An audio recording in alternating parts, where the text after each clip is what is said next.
कि ये जो प्रदूषण होगा, जो कुछ भी होगा, वो सिर्फ 10 किलोमीटर के सराउंडिंग एरिया में होगा। इसीलिए इस पे सिर्फ 10 किलोमीटर के एरिया के लोगों से बात की गई है। वो एरिया आप लोग समझ रहे होंगे जो इस कंपनी के बाई एयर 10 किलोमीटर आता है, उन एरिया पे कंपनी ने बताया है कि लगभग 2500 से ऊपर वृक्ष काटे जाएंगे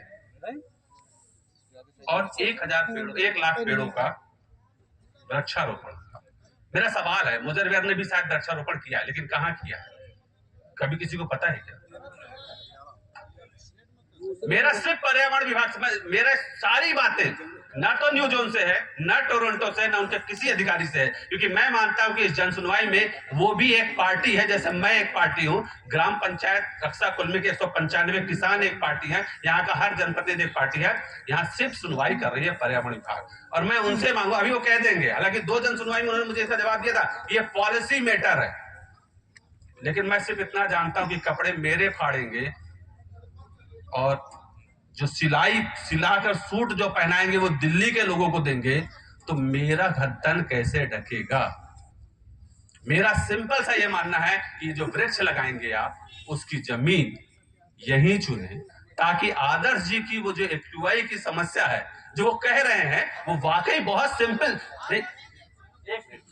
जो आदर्श जी ने कहा है कि वाकई बहुत महत्वपूर्ण समस्या है कि हम अनूपपुर में बहुत सामान्य से रहा करते थे। जब से मशीन लगी तो मैं तब से मशीन को कलेक्टर के आते जाते देखता रहता हूँ। वो मशीन 5 से लेकर के अब 145 तक पहुंच चुकी है, और दिल्ली में तो बाकायदे लोग कह भी रहे हैं स्कूलें बंद करनी पड़ी, सारी चीजें बंद करनी पड़ी, अस्पताल बंद करने पड़े, लोगों को अपने घर पहुंचा दिया गया। आधे लोगों को कह दिया गया कि आप वर्क फ्रॉम होम हो जाइए। कोविड ने वर्क फ्रॉम होम से परिचय कराया था हमारा, लेकिन कोरोना ने जब बताया था कि जब आदमी घर बैठ जाता है तो नदियां कैसे स्वच्छ हो जाती है, पर्यावरण कितना बढ़िया हो जाता है। तो इसका मतलब है कि अगर हम लड़ेंगे तो उसी के लिए। मेरा सिंपल इस पर्यावरण विभाग से, जो वहां बैठ के जन सुनवाई कर रहे हैं, माननीय अशोक तिवारी जी, इन्होंने अडानी की भी जन सुनवाई कराई थी, इन्होंने मोजरवेयर के 2 नया पावर प्लांट की भी जन सुनवाई कराई थी, उस पर भी मैंने यही कहा था। और मैं इन्हीं से पूछना चाहता हूं कि क्या पेड़ मेरे यहां काटे जाएंगे तो लगेगा कहां?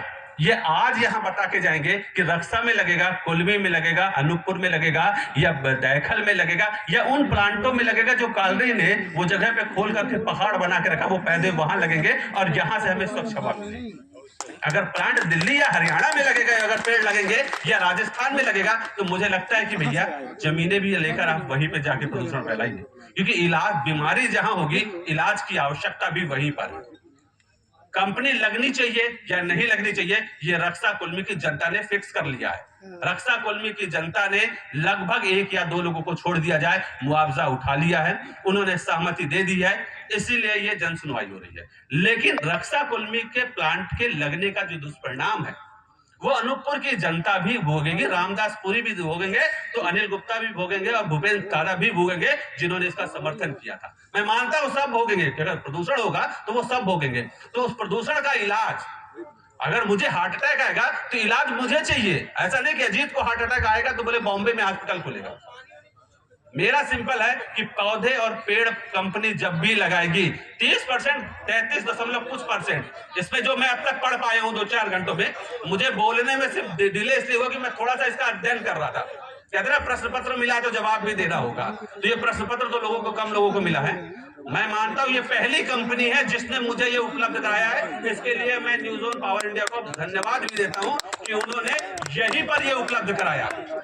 ना तो अडानी ने कराया था और ना मोजरवेयर ने कराया था, क्योंकि वो जानते थे कि उनके जो इसमें सारी चीजें हैं ये आगे जाके मीडिया उपयोग करेगी। और मैं इसी पर बात करना चाहता हूं कि क्या पौधे कहां लगेंगे। हमारा अगर यहाँ पर फ्लाई ऐश निकलेगा, हालांकि इन्होंने कहा है कि हम ट्रेन से ले जाएंगे, रेलवे स्टेशन बहुत करीब है। मोजरवेयर ने भी हमसे एक वादा किया था कि हम अनूपपुर से प्लांट नहीं लेके जाएंगे, लेकिन मैं तो जब से देख रहा हूं फ्लाई ऐश हमारे यहां से ही जा रहा है, उसका दंश मैंने भी हुआ। और अब तो छोड़िए, अब तो रक्षा कुलमी और उसके अलावा क्या बदरा और कुकुरगोड़ा और वो भी इसका दंश, उस राख और डस्ट को झेल रहे हैं, क्योंकि असेसमेंट के नाम पे, उसके निस्तारण के नाम पर आप कहीं भी गड्ढे को भर रहे हैं तो वहां प्रदूषण भी हो रहा है। तो एक तो प्रदूषण को लेकर के जो भी आपके तरीके हैं, चाहे वो स्प्रिंकल से आप पानी का छिड़काव करेंगे या कहीं भी जाकर के आप कोई काम करेंगे, उसका उपाय जो भी करना है वो हमारे इस प्रभावित क्षेत्र में करेंगे, तो वास्तव यहाँ की जनता और आने वाली पीढ़ी ये तो कहेगी।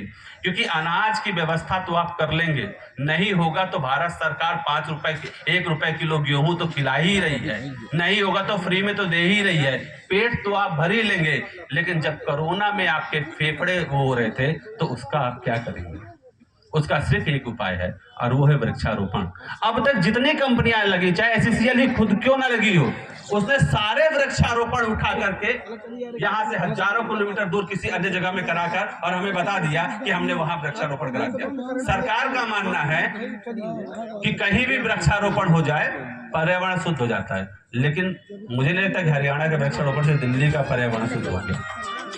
इसलिए अब इस नीति को बदलने की जरूरत है। और जो भी यहाँ पे जनप्रतिनिधि हैं, चाहे वो विधायक हैं, आज तो यहाँ पे मुझे बड़ा आश्चर्य था, मुझे लगना चाहिए था इस क्षेत्र के मंत्री को यहाँ जरूर होना चाहिए था। इस क्षेत्र में इतना बड़ा डेवलपमेंट की बात हो रही है, इस क्षेत्र के विधायक निर्वाचित जनप्रतिनिधियों को ये भी यहाँ होना चाहिए था और अपनी बात कहनी चाहिए थी इस क्षेत्र के लिए क्या हो। लेकिन उनकी अनुपस्थिति मुझे जरूर कष्ट दे रही है, क्योंकि वो यहाँ पर हैं क्यों नहीं। हो सकता उन्होंने अपनी बात कुछ कह दी हो या कहीं पे पहुंचा दी हो। उम्मीद करूंगा कि जनता के फोरम में भी आकर वो ये बात जरूर कहेंगे, अगर वो यहाँ के मंत्री हैं। सिर्फ मंत्री तो छोड़िए, वो यहाँ के निवासी तो हैं, क्योंकि एससीसीएल का दर्द और वहां के खुदाई का दर्द, वहां के पर्यावरण का दर्द वो उससे ज्यादा भुगते हैं वहीं के रहने वाले लोग हैं।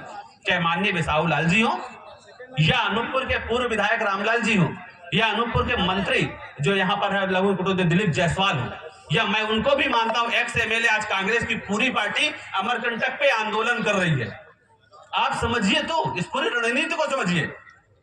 मैं रक्षा कुलमी के उन सारे किसानों को धन्यवाद देता हूं कि वो जानते थे कि वो निर्णय उन्हें करना है और उन्होंने न्यूज़ोन कंपनी की बात को समझ करके अपने हिसाब से फैसला करके, कंपनी ही नहीं क्षेत्र के हक में फैसला लेकर के, और उन्होंने कंपनी को हरी झंडी दे दी कि कंपनी खुलनी चाहिए। हम भी चाहते हैं खुलनी चाहिए, कौन नहीं चाहता कि डेवलपमेंट हो, कौन नहीं चाहता कि मेरे यहाँ डल्लप के गद्दे बने। लेकिन मैं जरूर चाहता हूँ उस डल्लप के गद्दे में बमूल के कांटे ना, उस कांटे को कैसे चुना जाएगा ये पर्यावरण विभाग को देखना है। कंपनियां आएंगी और जाएंगी, अटल जी का एक लाइन था ना कि सरकारें आएंगी जाएंगी पर देश रहना चाहिए। मैं भी मानता हूं कि आज पांडे जी हैं, मिश्रा जी हैं, कुलदीप सिंह जी हैं, नितिन जी हैं, कल कोई और आएगा इस कंपनी में, निश्चित ही आएगा, क्योंकि जो कंपनी का तो सीधा फंडा है यार, आज जो वादा करेगा वो कल नहीं रहेगा, फिर नए सिरे से होगा। ये आप अडानी में देख रहे होंगे, ये आप अभी वहां पे देख रहे होंगे, हमारे यहाँ रामपुर में हो रहा है। जो सब एरिया मैनेजर वादा कर लेता है उसका ट्रांसफर हो जाता है आंदोलन पे, और उसका ट्रांसफर होकर नया आता तो बोलते यार वो तो वादा उन्होंने किया था, मैं इसको देखता हूं, आज आप आंदोलन बंद कर दो। ये पिछले 7 साल से चला, ये चलता रहेगा। ये सब कॉर्पोरेट के अपने नियम कायदे हैं और इसी नियम कायदे से हमको चलना होगा। लेकिन जागृत होना होगा रामदास पुरी जी को, जागृत होना होगा इस जिले के मंत्री को, जागृत होना होगा यहाँ के विधायक को, जागृत होना होगा यहाँ के जनप्रतिनिधियों को, और जागृत होना होगा यहाँ के पत्रकारों को भी।